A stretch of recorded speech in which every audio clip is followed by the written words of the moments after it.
ನಮಸ್ಕಾರ. ಗುರು ಸಿನಿಮಾ ಸಮಾಚಾರಕ್ಕೆ ಸ್ವಾಗತ. ಹಾಯ್, ಎಲ್ಲರೂ ಸ್ಟಾರ್ಟಿಂಗ್ ವಾಯ್ಸ್ ಕೇಳಿ ಕನ್ಫ್ಯೂಸ್ ಆಗಬೇಡಿ, ಅದು ನನ್ನ ಮಗಳು. ಎಲ್ಲರಿಗೂ ನಮಸ್ಕಾರ and welcome back to Guru cinema Samachar. Voice over by ಮೇಘನಾ. ನಾನು ನಿಮ್ಮ ರಾಮನಗರದ ಹುಡುಗಿ. ನಮ್ಮ ಚಾನಲ್ ವೀಡಿಯೋಸ್ ನಿಮ್ಗೆ ಇಷ್ಟ ಆದರೆ, ಇಂಟ್ರೆಸ್ಟಿಂಗ್ ಆಗಿದ್ದರೆ ಸಬ್ಸ್ಕ್ರೈಬ್ ಮಾಡಿ, ಲೈಕ್ ಮಾಡಿ ಆ್ಯಂಡ್ ಕಮೆಂಟ್ ಮಾಡಿ ತಿಳಿಸಿ.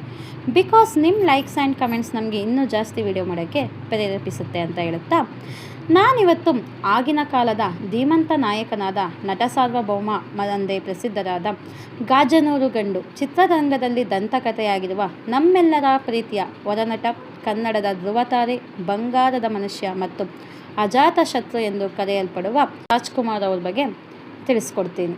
ಅವರ ಸಿನಿಮಾ ದಾಖಲೆಗಳು ಯಾವ್ಯಾವ ಆಗಿದೆ ಮತ್ತು ಅವರು ಯಾವ ಸಿನಿಮಾಗಳಲ್ಲಿ ನಟಿಸಿದ್ದಾರೆ ಅನ್ನೋದನ್ನು ನಾವು ಈ ವಿಡಿಯೋದಲ್ಲಿ ನೋಡೋಣ. ಅದಕ್ಕಿಂತ ಮುಂಚೆ ಸ್ವಲ್ಪ ಡಾಕ್ಟರ್ ರಾಜ್ಕುಮಾರ್ ಬಗ್ಗೆ ತಿಳ್ಕೊಳ್ಳೋಣ. ಸಿಂಗನಲ್ಲೂರು ಮುತ್ತುರಾಜು ಅಥವಾ ಡಾಕ್ಟರ್ ರಾಜ್ಕುಮಾರ್ ಇವರನ್ನು ನಮ್ಮ ಕನ್ನಡದ ಪ್ರೇಕ್ಷಕರು ಇವರಿಗೆ ಪ್ರೀತಿಯಿಂದ ಗಾನಗಂಧರ್ವ, ಕನ್ನಡ ಕಂಠೀರವ, ಅಣ್ಣವರು ಎಂದು ಕರೆಯುತ್ತಿದ್ದರು. ಇವರ ಹೆಸರು ಭಾರತ ಚಲನಚಿತ್ರಗಳಲ್ಲಿ ಅಳಿಸಲಾದಂತಹ ಒಂದು ಹೆಸರು ಅಂತಲೇ ಹೇಳ್ಬೋದು.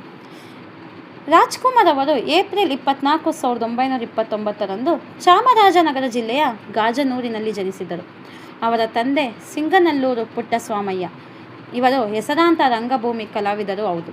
ತಂದೆಯ ಹಾದಿಯಲ್ಲಿಯೇ ರಾಜ್ಕುಮಾರ್ ಅವರು 8ನೇ ವಯಸ್ಸಿಗೆ ಗುಬ್ಬಿ ವೀರಣ್ಣ ನಾಟಕ ಕಂಪನಿ ಸೇರಿ ನಟನೆ, ಗಾಯನ ಮತ್ತು ನೃತ್ಯದಲ್ಲಿ ತರಬೇತಿ ಪಡೆದರು. ಇವರಿಗೆ ತಾಯಿ ಲಕ್ಷ್ಮಮ್ಮ ಕೂಡ ಜೊತೆಯಾದರು. ಡಾಕ್ಟರ್ ರಾಜ್ಕುಮಾರ್ ಅವರು 1954 ಬೇಡರ ಕಣ್ಣಪ್ಪ ಸಿನಿಮಾ ಮೂಲಕ ಸಿನಿಮಾ ರಂಗಕ್ಕೆ ಪ್ರವೇಶಿಸಿದ್ದರು. ಇವರ ನಟನೆಯನ್ನು ಕಂಡು ಚಲನಚಿತ್ರ ನಿರ್ದೇಶಕ HLN ಸಿಂಹ ಅವರು ಇವರಿಗೆ ಅವಕಾಶವನ್ನು ನೀಡಿದರು. ಈ ಚಿತ್ರದ ಮೂಲಕ ಮುತ್ತುರಾಜು ಅವರು ರಾಜ್ಕುಮಾರ್ ಆದರು. ಭರ್ಜರಿ ಯಶಸ್ಸು ಸಾಧಿಸಿ ರಾಜ್ಕುಮಾರ್ ಅವರನ್ನು ಕನ್ನಡ ಚಿತ್ರರಂಗದ ಸ್ಟಾರ್ ನಟರನ್ನಾಗಿ ಮಾಡಿತ್ತು. ಬೇಡರ ಕಣ್ಣಪ್ಪ ಚಿತ್ರದಲ್ಲಿನ ಅವರ ಅಭಿನಯ, ಸ್ಪಷ್ಟ ಕನ್ನಡ ಉಚ್ಚಾರಣೆ ಮತ್ತು ಮೈಕಟ್ಟು ಅವರಿಗೆ ಹೆಚ್ಚಿನ ಅವಕಾಶಗಳನ್ನು ತಂದುಕೊಟ್ಟಿತು.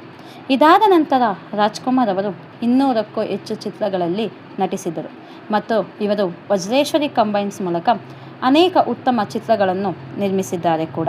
ಅಣ್ಣವರು ಕನ್ನಡ ಚಿತ್ರರಂಗದ ಅಪ್ರತಿಮ ನಟ, ಗಾಯಕ ಮತ್ತು ಸಾಂಸ್ಕೃತಿಕ ಐಕಾನ್. ಅವರ ಸಿನಿಮಾ ಪಯಣವು ನಟನೆ ಆಗಿರದೆ ಕನ್ನಡದ ಭಾಷೆ ಮತ್ತು ಸಂಸ್ಕೃತಿಯನ್ನು ಎತ್ತಿ ಹಿಡಿದ ಐತಿಹಾಸಿಕ ಪಯಣವಾಗಿದ್ದು ಹೌದು. ಅವರ ಚಿತ್ರರಂಗದ ಪಯಣ ಮತ್ತು ಅವರ ಸಿನಿಮಾ ದಾಖಲೆಗಳು ಈಗ ನೋಡೋಣ ಬನ್ನಿ.